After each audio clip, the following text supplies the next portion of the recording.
नमस्कार, मी रुचिता. ॲग्रोनमध्ये आपल्या सर्वांचं स्वागत. स्मार्ट प्रकल्पातील कापूस पिशवी खरेदीत गैरव्यवहाराची तक्रार आता थेट जागतिक बँकेकडे करण्यात आली आहे. या प्रकरणाचे पुरावे मागून घेत जागतिक बँकेने या माहितीकडे आम्ही गांभीर्याने पाहतोत असं नमूद केलंय. जागतिक बँकेकडून कर्ज घेऊन स्मार्ट प्रकल्प राबवला जातोय, मात्र कर्ज निधीचा वापर कृषी समृद्धीऐवजी काही कृषी अधिकाऱ्यांनी कंत्राटदारांच्या हितासाठी केला.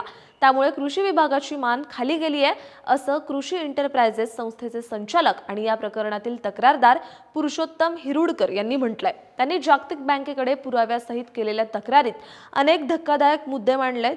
जागतिक बँकेच्या अमेरिकेतील इंटिग्रिटी व्हाईस प्रेसिडेन्सी मधील तक्रार विकास कक्षाकडे ही तक्रार गेली आहे. तेथील तपास सहाय्यक झोऊ झेंग हॉंग यांनी कापूस पिशवी खरेदी निविदा प्रक्रियेतील गैरप्रकाराची तपशीलवार माहिती श्री हिरुडकर यांच्याकडून मागवून घेतली आहे. निविदा प्रक्रियेत भाग घेणारे कंत्राटदार कोण?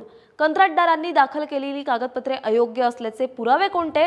कंत्राटदारांनी पुरवलेल्या मालाचा दर्जा अप्रमाणित असल्याचा पुरावा काय? कमी दरात कोण पिशव्या पुरवण्यास तयार होतं? तुम्हाला ही माहिती कशी प्राप्त झाली? या व्यवहाराचा अभ्यास करण्यासाठी तुमच्याकडे आणखी कोणती माहिती उपलब्ध आहे?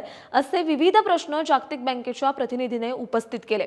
श्री हिरुडकर यांनी पुन्हा संबंधित मुद्द्यांची माहिती व पुरावे बँकेकडे पाठवलेत. दरम्यान पंतप्रधान कार्यालय तसंच कृषी विभागाचे अतिरिक्त मुख्य सचिव विकासचंद्र रस्तोगी यांच्याकडेही गैरव्यवहाराची तक्रार करण्यात आली आहे. या व्यवहारात तपासणीसाठी वापरलेली प्रयोगशाळा मान्यताप्राप्त नव्हती. मान्यता नसलेल्या प्रयोगशाळेकडून तपासणीचे आदेश दिले गेले.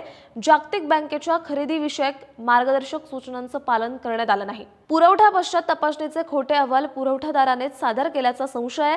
तसंच कापूस साठवण पिशव्यांचा पुरवठा करताना तांत्रिक मापदंड पाळले गेले नाहीत असे मुद्दे या तक्रारीत आहेत.